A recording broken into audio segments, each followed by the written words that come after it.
Good evening, and welcome to the Borough of Fanwood. On behalf of Police Chief Richard Trigo, Councilman Jack Molinar, Councilman Kevin Boris, Council President Kathy Mitchell, and myself, the Mayor Colleen Marv, I want to welcome you to our community of Fanwood. I am very proud to be co-hosting what is the largest commemoration in the state of New Jersey for the 3rd anniversary of the Sandy Hook Elementary School killings of 20 little souls and 6 adults. And it is also the 3rd anniversary of the formation of Moms Demand Action for Gun Sense in America. I would ask that you silence your cell phones. We do have a program that we expect to run a little less than an hour. We are here together to honor those whose lives have been cut short by gun violence. It's an epidemic that we see, that we hear about every day of the year. The anniversary of Sandy Hook Elementary School motivated me to step up and lend my support to Moms Demand Action. Because I may be a mayor, but I'm a mother first. I'm a mother to Liam, Daniel, and Colin. I am an aunt to numerous, and I know, just like those mothers of Sandy Hook, I send my boys off to school every day. And I know, just like the mothers of their children, I send mine to the movie theater, just like those mothers did in Aurora, Colorado, and Lafayette, Louisiana. And I know one day soon I will send my 3 sons off for a college education, just like the mothers of the students in 23 campus shootings that have taken place in just 2015 alone. Just alone in 2015. So I stand here today so glad to see so many of you. But a large part of me wishes that we weren't here, that we had gun violence under control. But I know when I look out tonight in this sea of orange, that all of you have taken the time to be here to make this a priority, that we can address this. Our voices will be heard. We will not be silenced. Our children's lives matter much more than the ability to purchase a firearm.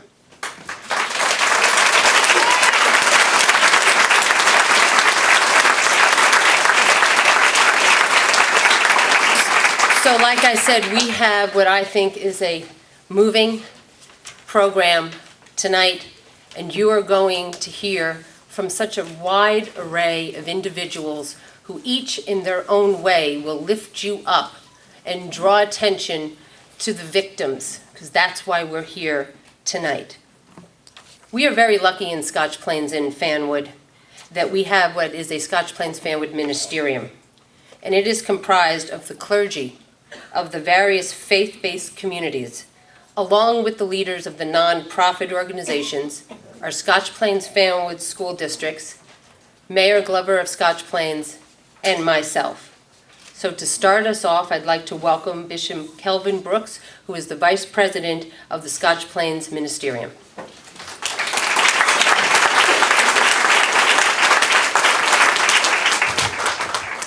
Thank you, Madam Mayor. Grace and peace and good evening to you all. I have only a few moments to address you tonight, which is, for a charismatic preacher, almost as challenging as combating gun violence. But just like Moms Demand Action and all of you tonight, it is a challenge I do not shrink back from. So if you'll just excuse me, I will expeditiously make my way through my remarks. As it has been mentioned, I am Bishop Kelvin C. Brooks. I am the presiding bishop of the Anglican Churches of Pentecost and the senior pastor of Kingdom Life Cathedral, which is located in the neighboring community of Scotch Plains. And I'm honored to be here tonight to deliver the invocation and represent the community of faith specifically as the Vice President of the Scotch Plains Fanwood Ministerium, a organization or a consortium of interfaith leaders, local government leaders, our school district, and leaders in the nonprofits, as we have been doing for over 40 years. The ministerium knows what it looks like when community and leadership comes together for good and for change. And we want to commend Moms Demand Action for the work that they do and their efforts in bringing this event together today, which is purported to be the largest of its kind within the state today.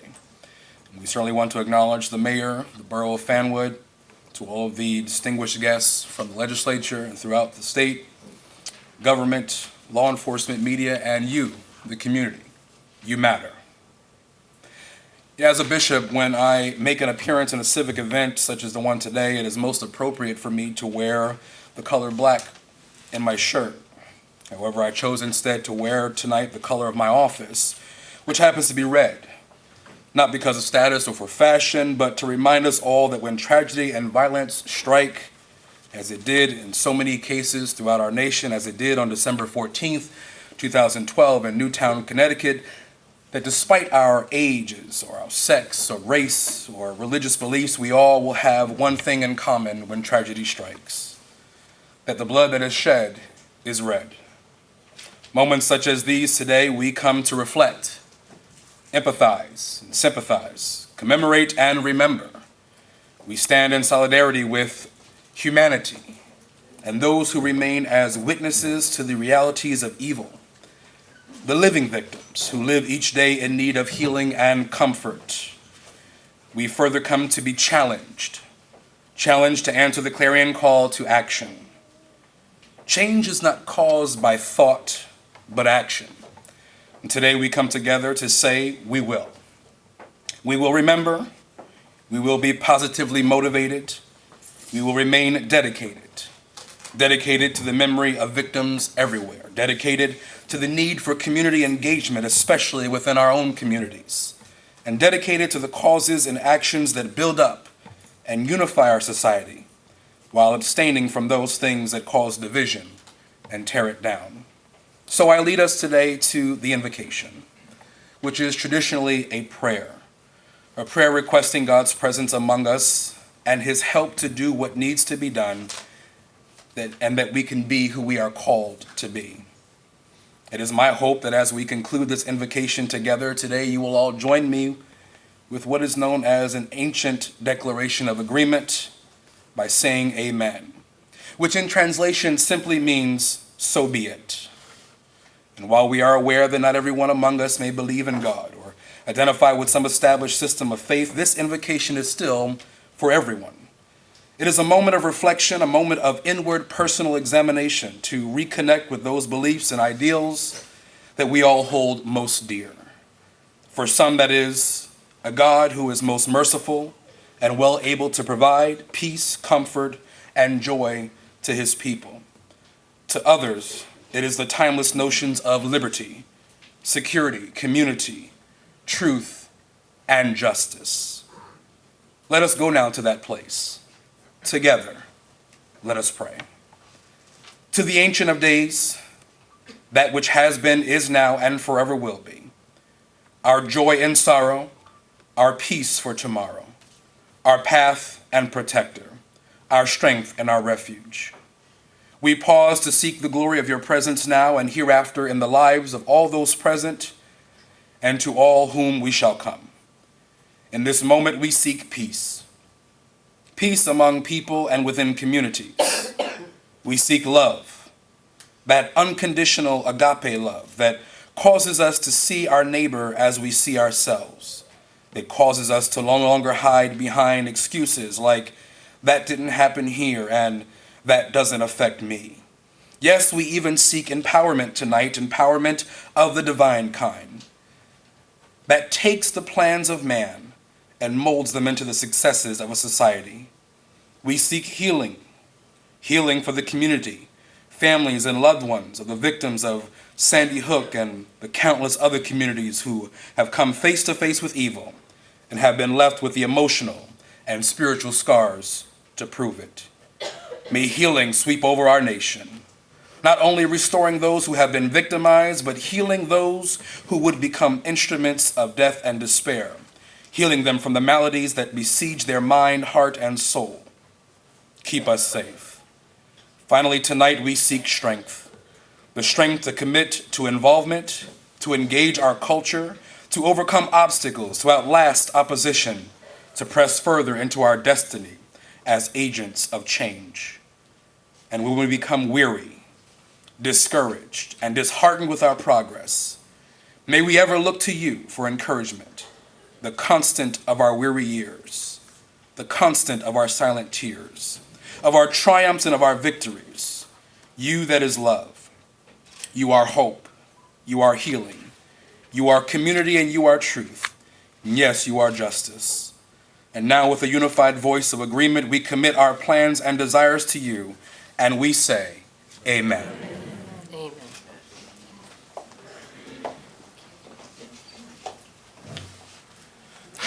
For those that are standing in the back, there's probably a half a dozen chairs right here in the center to my left.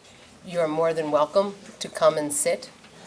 Can you raise your hand if there's empty chairs next to you? If you're willing to move in. Right. You want to come sit from the back? Come sit down.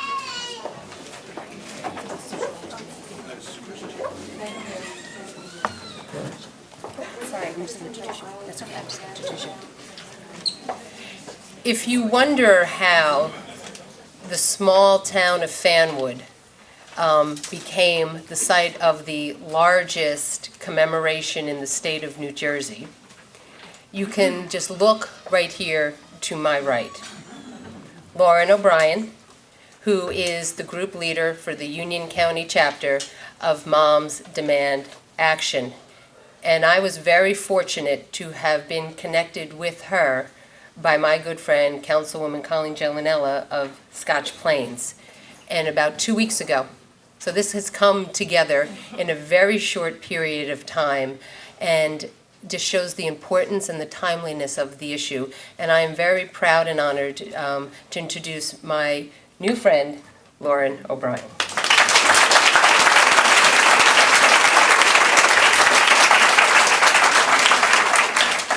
I can guarantee we wouldn't have this many people here without you. Thank you, Mayor Marr.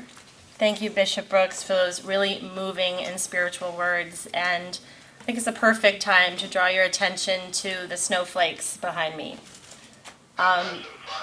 These are the victims of Sandy Hook present with us today.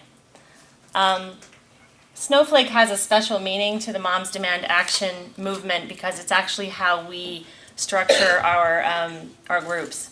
So sort of picturing the spokes of a wheel or something like that, we go with a snowflake. And to me personally, it's incredible, this symbolism, because every snowflake is supposed to be designed completely uniquely. It also marks the time of year that our precious children and teachers were taken from us. It represents innocence, it represents brevity of life, and they're beautiful. So they're here with us, I hope. Thank you to all our leaders who are here to support us today. Thank you to all of you who are attending in beautiful orange. Thank you for doing that. And lending your ear and hopefully some of your time to help us reduce gun violence in our country. My name is Lauren O'Brien. I am also a mother of 2 young children. I'm a teacher and the group leader for Union County Moms Demand Action. We started locally only in early October, and we've been doubling in membership ever since, every month. Your extraordinary attendance tonight at this event is evidence of the great need of our community to discuss, question, and act upon the reduction of gun violence. We all have many questions and concerns to address, or you wouldn't be here. And I promise that if you make us known to you tonight, through any of our volunteers, through your personalized card and other ways that I will give you, I make a personal promise to you that we will work hard to get your questions and concerns answered. First, I'll tell you a little about our history as an organization and who we are and how you can stay connected to us. We started the day after the Sandy Hook tragedy happened by Shannon Watts, who was a stay-at-home mother, almost exactly 3 years ago. This weekend, we have 103 events in 44 different states. We honor and cherish the lives taken by a violent gunman at Sandy Hook Elementary School in Newton, Connecticut. And we announce that this is the reason why we began. It quickly developed from an online movement to the largest gun violence prevention advocacy organization in the country, with more than 3.5 million grassroots supporters. If you do take our mission sheet, you'll see that there's a typo on the bottom that says 1.5 million because that's how quickly we're growing. America is in a state of crisis. Every day, 86 Americans are killed with guns. Every day. That's just what we know about. We at Moms Demand Action support the Second Amendment while doing everything we can to keep guns out of the hands of the wrong people or dangerous people and make our communities safer. We advocate for these goals. We try to close the deadly loopholes in our background check system that allow minors and dangerous people like felons and domestic abusers easy access to guns. We promote gun safety in a program that you'll hear about tonight so that America's children will no longer be exposed to unacceptable levels of risk. We support reasonable limits on where, when, and how loaded guns are carried and used in public. And we create enforceable laws that address gun trafficking and fraudulent purchasing to keep illegal guns off the streets. America has 20 times the rate of gun violence than any other developed country. 20 times. But by standing here today, or sitting here today, by wearing orange today, you're showing that we, moms, dads, brothers, sisters, survivors, faith leaders, and concerned citizens of America, we will fight to take our country back. You are part of our Wear Orange campaign, the color that hunters wear for safety and to protect themselves from harm, which we have adopted as our signature color of this movement to represent the value of human life and our shared commitment to ending gun violence in America. You will see it as symbolic of our national plea throughout the whole year, especially on National Gun Violence Awareness Day in June. I'm told that the Empire State Building even lights orange then. We'll have to look. It signifies that we are visible and we are united. I ask you to please believe in your power as an American citizen. I believe in mine. I ask you for the sake of those taken from us, for those who survived, and for all of us to believe that we can do better. We must do better. As we are here today, we know that together we can end gun violence. Follow our national campaign today, which exists at #EndGunViolence and on other forms of media that we can tell you about. Make sure you see our volunteers so you can tell us how you might be able to help us or what you would like us to keep you informed about. However little or much time you have, you can help. We have specific points of action you can take anytime, opportunities to meet several times a month, and many ways to stay informed. When I come back for closing remarks, I will help you get connected right here tonight, and we can record that all of you were here. Now, I would like to introduce Arlene Beza, who is our Be Smart leader, to share with you one of our educational programs on gun safety. Thank you.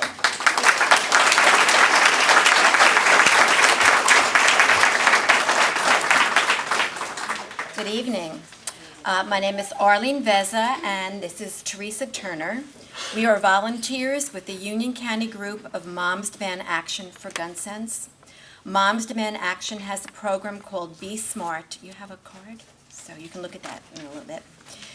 Called Be Smart, that was developed to bring together parents and adults concerned about kids and gun safety. This is a PowerPoint presentation that can be given to local groups, organizations, or in your home by trained Moms Demand Action volunteers. The program takes about an hour and discusses real stories of accidental shootings and suicides plus up-to-date statistics, so please know that this program is only for adults. We are here today to give you a brief summary of the program and encourage you to contact us if you would like us to come into your community and present this very informative program designed to keep your children safe. And now Teresa is going to talk to you a little bit about Be Smart. Thank you, Arlene. I am Teresa Turner. I'm the mother of 4 from New Providence. 2 of my children are right over here on the chairs. And I'm also part of the legislative team for Moms Demand Action and a point person for Mayors Against Illegal Guns. And just to be clear, Be Smart isn't about keeping guns away from dangerous people. It's about keeping guns away from our children. So let's talk about what it means to be smart. First, secure all guns in your homes and vehicles. That is the single most important step for preventing gun deaths among children. Each year, an average of 1,300 children under the age of 17 die from gun violence due to unsecured weapons in homes and cars. In fact, American children are 11 times more likely to die from gun violence than children in any other developed nation. And you can't rely on kids to keep themselves safe by telling them not to touch your guns or by hiding your firearms in your homes. For one thing, we know that many times kids will want to do exactly what we tell them not to do. And a Harvard study has found that 70% of kids know exactly where their guns are hidden in their homes. And of those 70%, 36% have admitted to handling those guns. How can that be prevented? By keeping all guns locked and unloaded with ammunition stored separately in your homes. And don't ever leave a firearm in your car with a child. Next, model responsible behavior. We recognize that every law-abiding citizen has the right to decide whether or not to own a gun. And if you decide to own a gun, safe handling is imperative. That means keeping guns pointed in a safe direction, being sure of your target and what's beyond it, treating every gun as if it's loaded, and never relying on the gun's safety. Next, ask about unsecured guns in other homes. Why is this such an important question to ask? A shocking 1.7 million children currently live in homes with guns that are both unlocked and loaded, which is why we see headlines almost every day about a child picking up a gun in their home and shooting a sibling or themselves. So don't ever be afraid to ask about the presence of guns in other homes, especially when sending your children on play dates.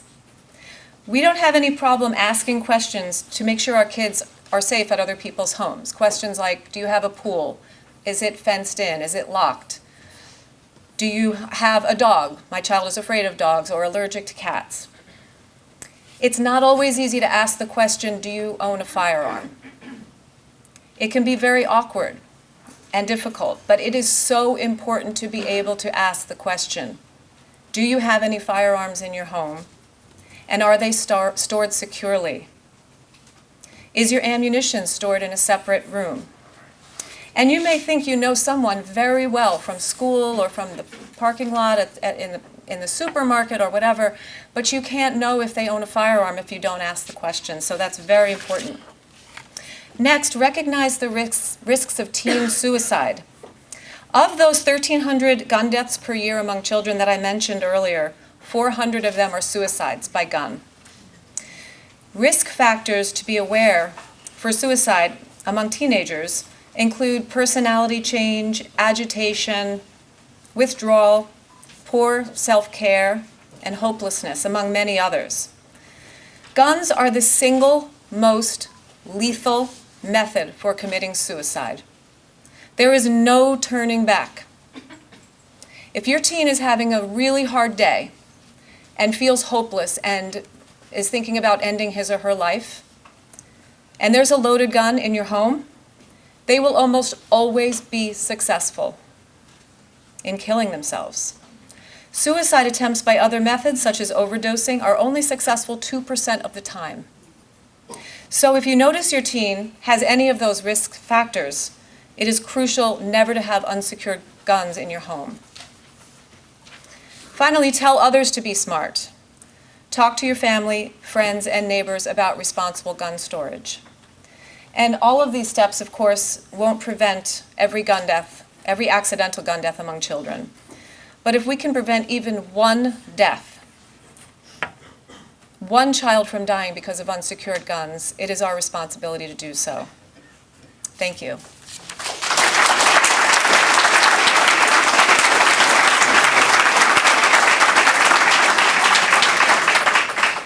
If you are interested in learning more about Be Smart, please come see us. We're going to be at a table right out there at the conclusion of this program. We can take your information and talk to you further about the Be Smart program. We can bring it into places of worship. We can bring it into PTAs, any organized place. We can bring this program. So thank you very much.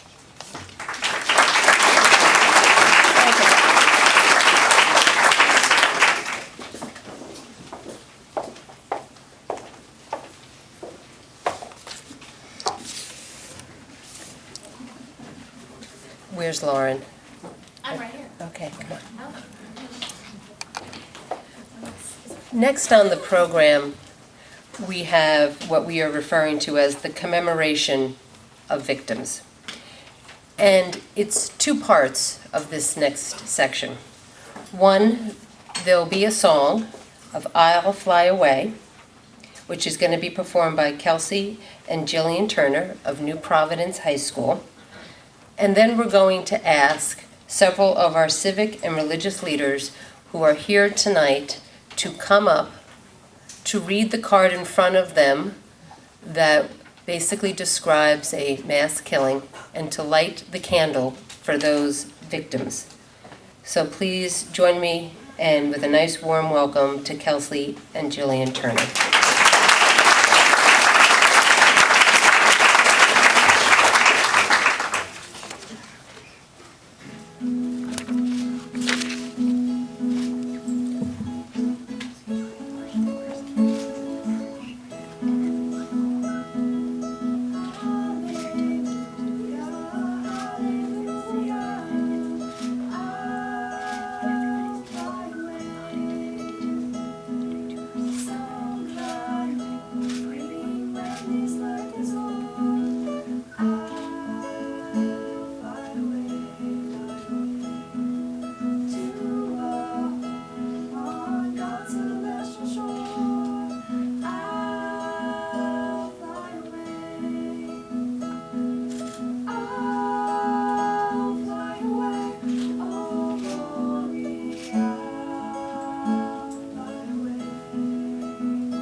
I will light the first candle, which represents a memory of all the victims of gun violence.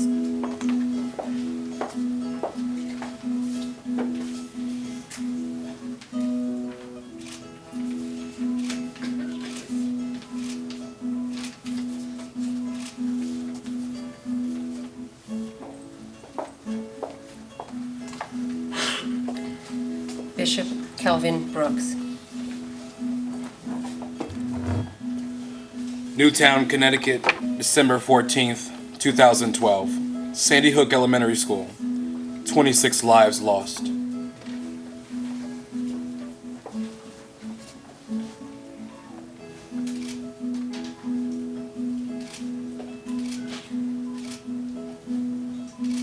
Pat Inlarp of the Scotch Plains Fanwood Ministerium Dhammakayama Thai Temple.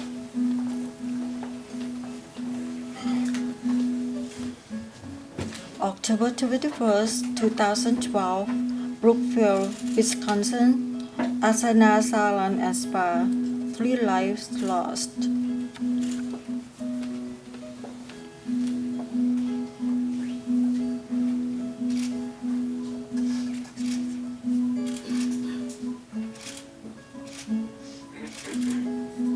Mayor Kevin Glover of Scotch Plains.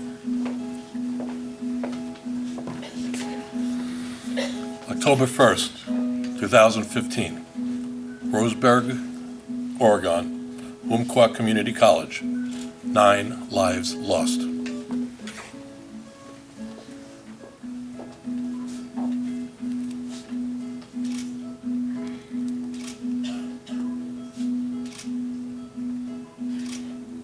Union County freeholder and Fanwood resident Al Mirabella.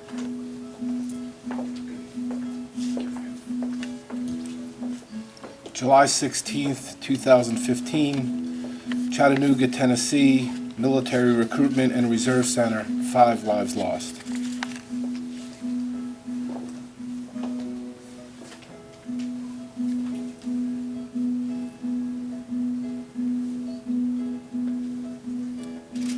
Fanwood Council President Kathy Mitchell.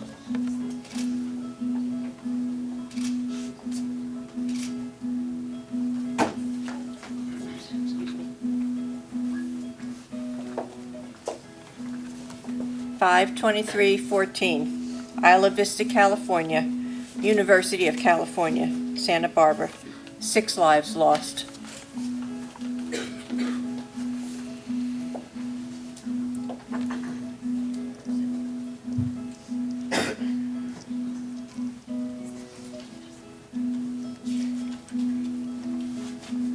Scotch Plains Councilwoman Colleen Gellinella.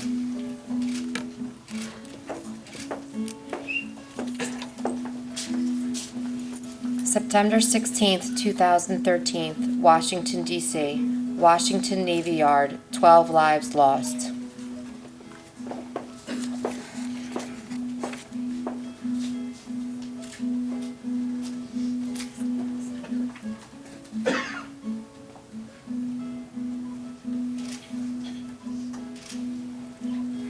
Councilwoman from the City of Linden, Michelle Yamakaitis.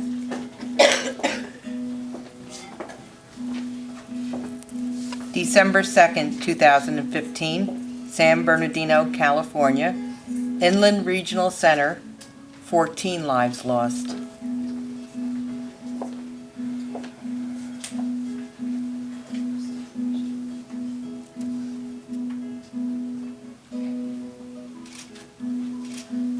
Fanwood Councilman Jack Molinar.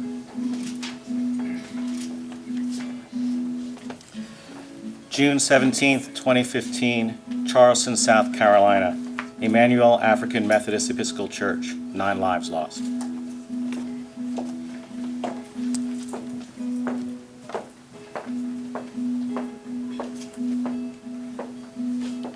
Moms Demand Action in Scotch Plains resident Elaine Edmonds.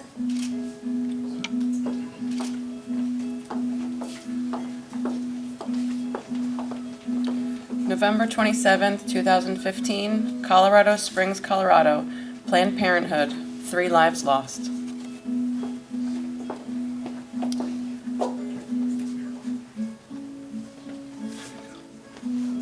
Moms Demand Action, Scotch Plains resident Erin Decker.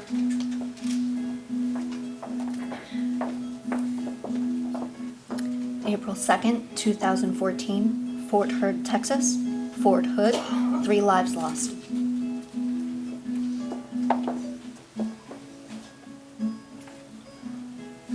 Moms Demand Action, Cranford resident Jennifer Gilman.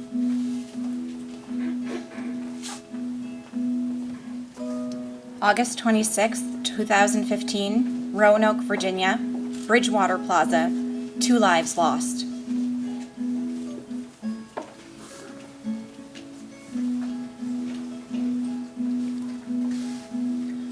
And the last candle, Arlene Veza, Moms Demand Action.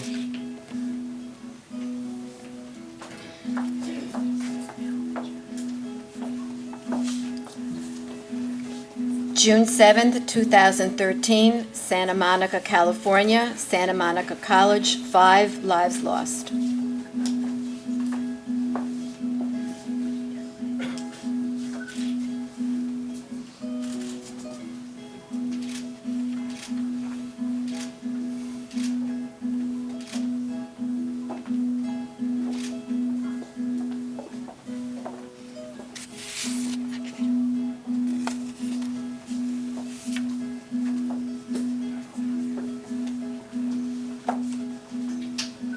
For all the lives lost, for all of us that have been touched, know someone motivated for just a calmer and more secure country that we live in. Let us remember them all.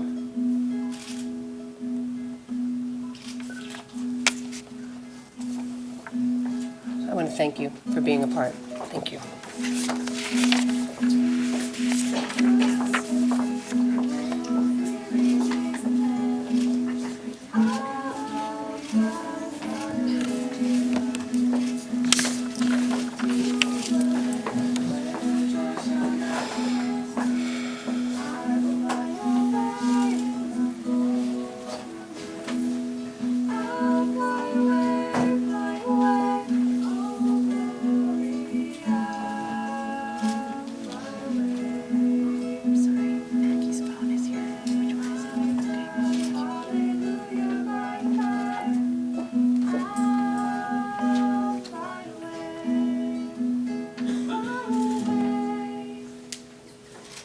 Please give these young girls a moment.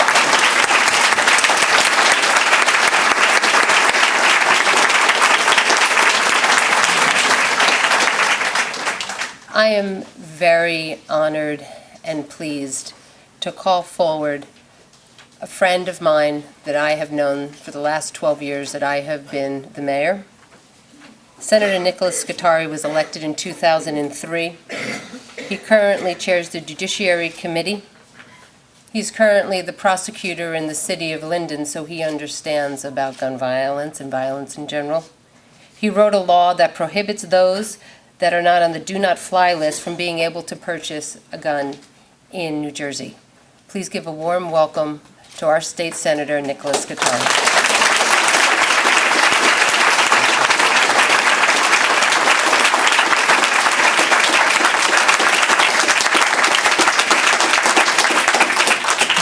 Thank you, Mayor, Lauren, Arlene, Teresa, for all your hard work to putting together an important event like this tonight. Obviously, we'd all rather be somewhere else thinking and talking about some other topic. But unfortunately, if we don't continue to talk about it, if we don't continue to educate the public, then again and again and again, we're going to see these news media accounts and hope they're not from our neighborhood. That's what we're doing. We're basically hoping that they don't strike home here. Meanwhile, they've gotten closer and closer, and there's so many people that have been affected by so many different problems that have affected us from gun violence. Some of the things that I heard here tonight are common sense things that we can do to help gun violence and safety initiatives. Others are legislative things that we should probably be doing. And then, of course, there are certain things that we always feel powerless that we can't do anything about. But since I was a young boy in the Boy Scouts of America, one of the things they always taught us about was gun safety. And that is something that is sorely lacking, and a lack of communication with respect to firearms in this country. It's amazing to me how little we talk about firearms in the United States of America when there are so many firearms in this country. So many people that have them, but yet it is almost like a taboo topic that we just don't talk about them. It was amazing to me, and I really didn't think about it, how you talk about when your children go to someone's house, whether they have a dog, who's going to be visiting, whether you have a fenced-in yard, but you never ask whether you got a gun and whether that firearm is secured and what kind of training that people have had in the use of that and whether or not that thing is secured in a proper place. Those are simple things that we can talk about, and those are things that should continue to be discussed in this country. Obviously, there are laws that we can pass. I thought that was one of the most simple laws that we ever passed, was that you're not trusted enough to get on an airplane, you shouldn't be trusted enough to purchase legally a firearm. And I was happy to see that.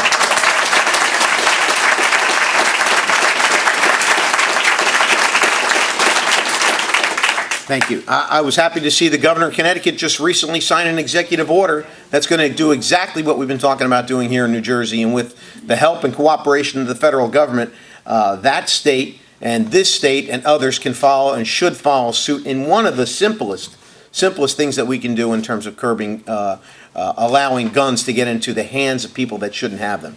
The biggest problem this country has is we just have too many guns.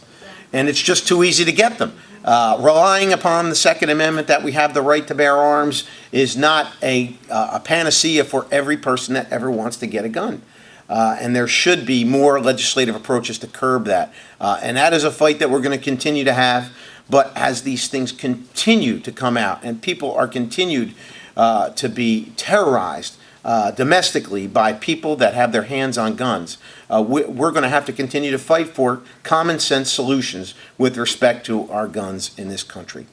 To that, I hate to pass these resolutions in the State Senate and the Assembly when they are so sad, but this is a resolution that we have had prepared and voted on in the State Assembly and the State Senate commemorating this organization, and I want to thank you all for being a part of it because I think it's an extremely important organization that you are a part of, and the longer and the more that you can have your voices heard, the more effective that it will be. The fact that we are even talking about some of these things are absolutely ridiculous. When you see the terrorism that is brought about in this country, which is supposed to be the greatest country in the world, when we have laws that we can pass to make it the greatest country in the world.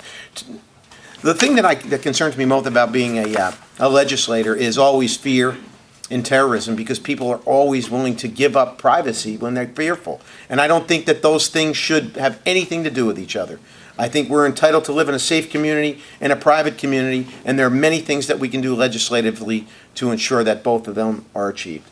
So with that, I'd like to present this resolution to the mayor and to Lauren, the group leader, with respect to commemorating your fine efforts today. Thank you.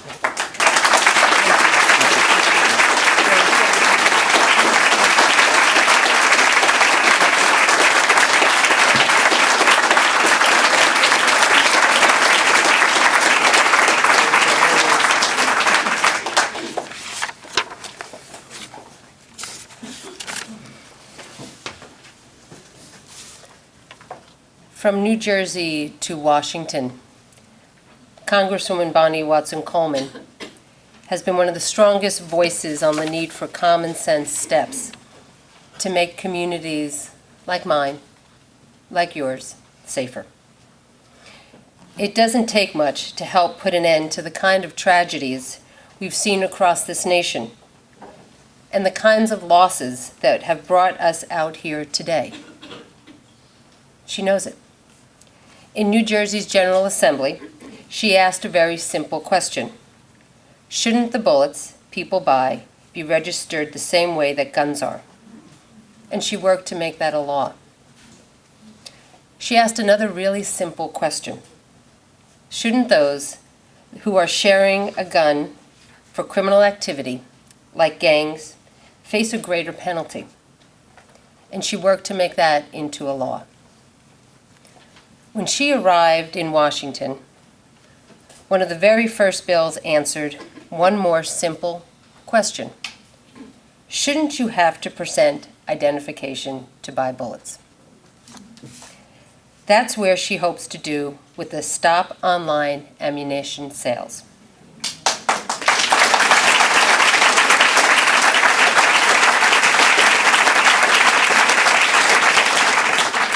The act is requiring individuals who purchase ammunition to present identification at a licensed retailer before completing a purchase for the sale of bullets. In fact, the bill would have gone one step further, flagging for law enforcement any purchases of more than 1,000 rounds made in the course of 5 days.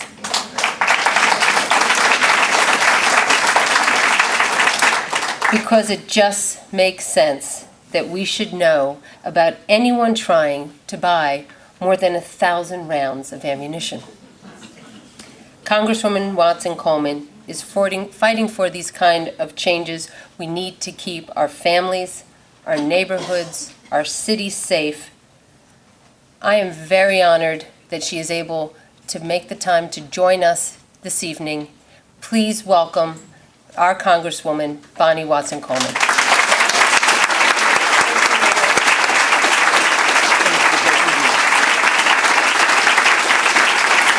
Thank you, ladies and gentlemen.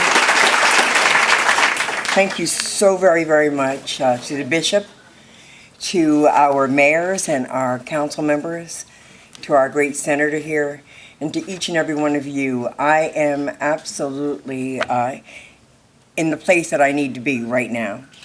As I was coming down the steps, Carrie came to get me, my director, and she said, by the way, you need to wear orange. So I ran upstairs because my go-to was always black, Bishop. I ran upstairs and I grabbed the only thing orange I had in my closet. So I think that any hunter in the next 50-mile radius will probably be able to see me. But I did that because this is a very, very special and sacred occasion. And I wanted to be here and to recognize this occasion in any way you wanted me to. So first of all, let me thank moms who are demanding action now, overcoming silence now, for having this, for putting this together, for allowing me to be here. And Mayor, thank you for inviting me and ensuring that I am here. You know, there are lots of different pieces of legislation, Senator, that are just common sense legislation that don't deny law-abiding individuals the right to have a gun. There are just so many things that we could do that just make sense. We could have, you can't buy a bullet for a gun that you don't own. You know, we need to take care of the loopholes in the background checks. We need to get rid of guns that are only designed to kill people.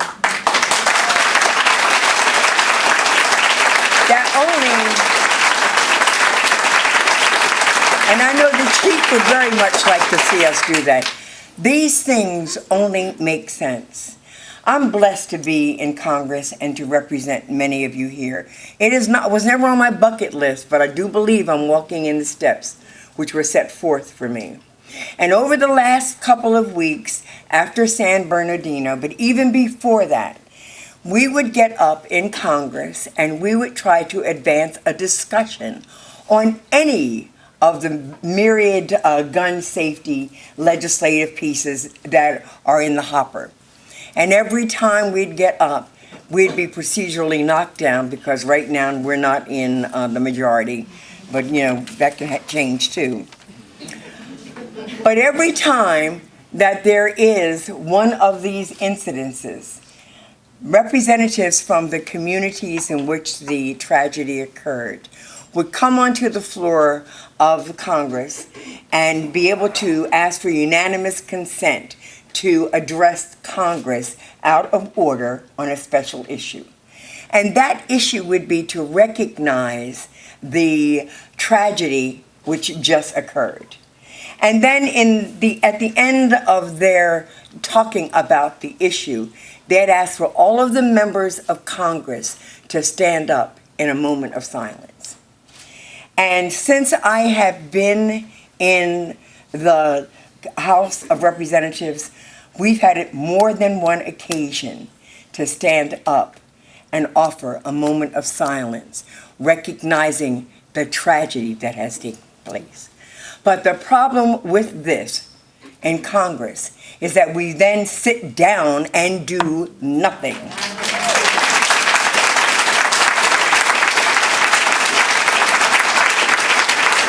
Many of us, we've had enough with this silence, because it is this silence that keeps weapons on our streets, that puts our babies, our mothers, our sisters, our brothers, our friends, our neighbors in peril. It is this reason that we've lost so many people to senseless violence. So I asked 3.5 million members of this organization to find that day when we're in session, both the Senate and the House of Representatives, and to boldly put on your orange and to bring down your signs and bring down your voices and help us to break this silence.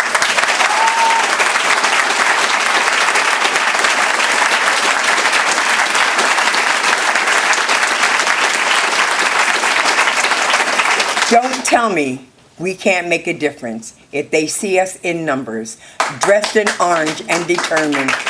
Things will change. Thank you. God bless you. God bless all of the willingness you have to share what God has given you.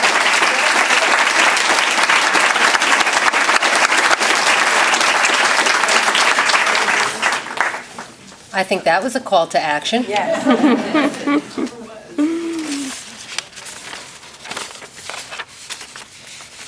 Next, I am very pleased to call forward someone that I have known from one of the very first days that I became the mayor. Fanwood is fortunate to have its own poet laureate. Adele Kenny is the author of 23 books on poetry and nonfiction. She is published worldwide. She is a 2014 Distinguished Alumni Award from Kean University. She is the founding director of our Carriage House Poetry Series. She has been featured as a poet across the United States of America, in England, in Ireland, and in France. And she is a dog lover. We are very honored tonight to have Adele read an original piece of work. Adele.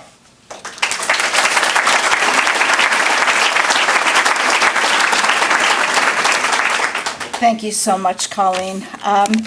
We come together tonight in a spirit of community, a spirit of sacred commemoration, and a spirit of love. If we didn't care profoundly, if we didn't truly love, none of us would be here. This is not a place in history that I can relate to or understand. This isn't the world I grew up in. When my parents sent me to school, their main concern was whether or not the crossing guard would see me safely across Route 1. Remember the school you attended as a child? Rooms with tall windows, and every season a safe playground, the ball field and the slide, a seesaw that only needed two children alike in weight, everything balanced, familiar. Fear, then, was a distant thought. It never occurred to us that our hallways and classrooms would ever see guns and blood, desks draped by death, persistent, threatening shadows like kites wind-tossed over a park. But today's children, who know much more than we needed to know, what about them? In what new language do we teach them to be careful, to be vigilant, when what they deserve and should hear is go into the world and enjoy being young? In what vocabulary do we teach them victim and survivor? Gun violence, terror, a world in every stage of perpetual grief. This is not the new normal. It can't be. We can't let it. Thank you all.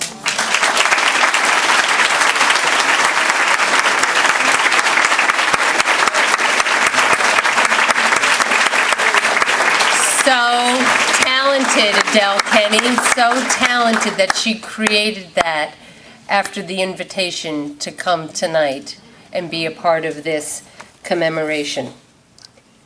For our closing remarks, I'd like to turn to Lauren O'Brien.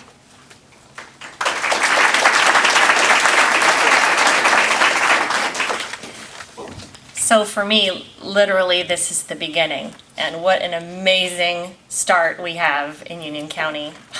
Just have to say.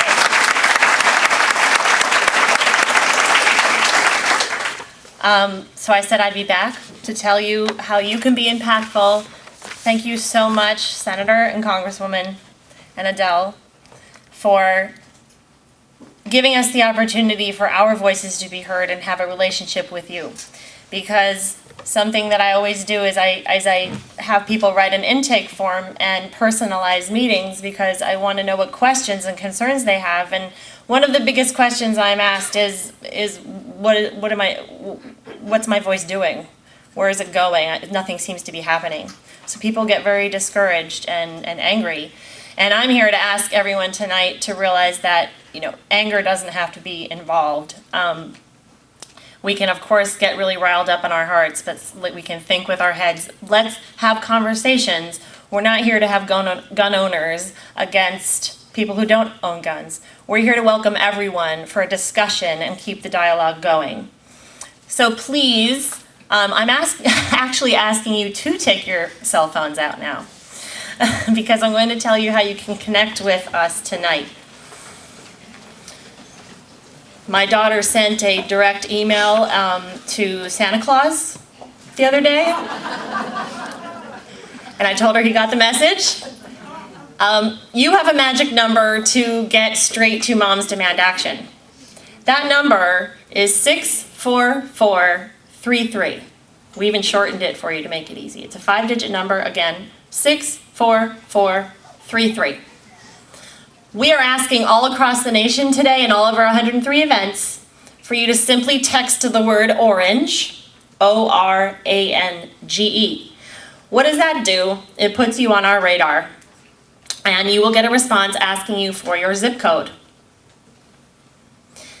That means that our event has been registered in the system and that you were here. Maggie Savoca, my personal angel who hides behind the scenes, our data team lead, she gave everyone a personalized card that has your information on it. And if you would like to give us more information on how to contact you, if you would like to come to a meeting, I promise we're not very intimidating. We don't push you to do things that you don't want to do. But let us know that you're here. At least send us a question or concern. We're here for you, to work for you. We're here to ask questions of our schools. We're here to ask questions of whatever it is that you need to know. And we promise that we're going to take those questions as far as they can go. I can promise, we'll get a group together down in Washington, D.C. to meet you. I'll make sure of it. With orange bells on. Have we texted orange, I hope? Yes. Say the number. 64433. Strange number, I know, but it works. And if you text the word orange, you'll get a response right away. Does anyone have an example? Actually, I'm not doing it myself right now. And ask your zip code, and then that's it, right? And then it says Thank you. So you've been registered. Okay. Oh. Yep, we will be in touch. That's my job. Okay. So that is kind of a magic number because there's going to be all kinds of words you can text. For example, I might just have to say this example. This is at the door. If you text NJ to that later, you can find out how we are trying to help New Jersey Assembly Speaker Vincent Prieto urge him to hold a vote to override Governor Christie's veto.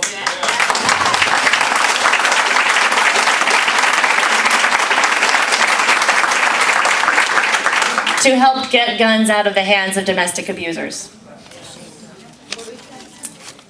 We as an organization are strategic about which bills we choose to push, and we always have a lot of things going on. So you can help us tremendously by just supporting us even from home, and your laptop is helpful. What have we done in the past 3 years? We've helped close the background check loophole in 6 states. We've helped pass laws to keep guns out of the hands of domestic abusers in 13 states. Now we have to work on our own. We've convinced a dozen American businesses to stand up for safety and enact gun sense policies. We've blocked gun lobby efforts to pass more than 60 dangerous laws in states. We drove over 10,000 calls to the White House on November 13th. also when the Paris attacks happened, urging President Obama to take executive action to keep guns out of the hands of dangerous people. President Obama is able to do this. We encourage you to contact him. We've rejected the gun lobby's vision for our country, which provides unfettered access to guns to anyone, anywhere, no questions asked, no matter how dangerous they are. The mere fact that we are gathered in Fanwood today, along with thousands of Americans across the country, shows the strength of our movement, and our momentum is building every day, and thank you for moving it forward.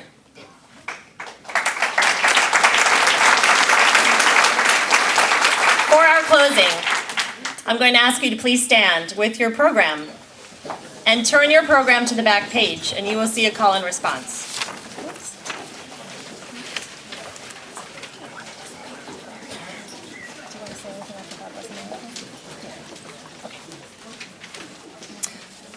We're going to respond with "We Stand Today."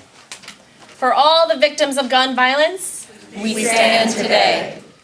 For all the survivors of gun violence, we stand today. For our children, we stand today. For all the communities ravaged by violence, we stand today. With hope for our country, we stand today. To end gun violence, we stand today. You may be seated.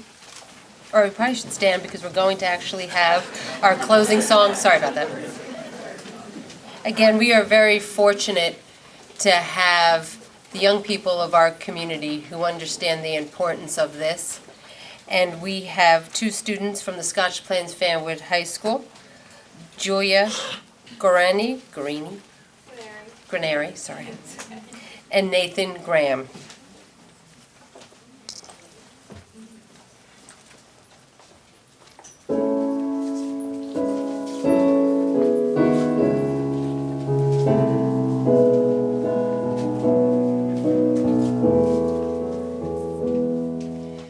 God bless America, land that I love. Stand beside her and guide her through the night with the light from above, from the mountains to the prairies, to the oceans, wide with foam. God bless America, my home, sweet home.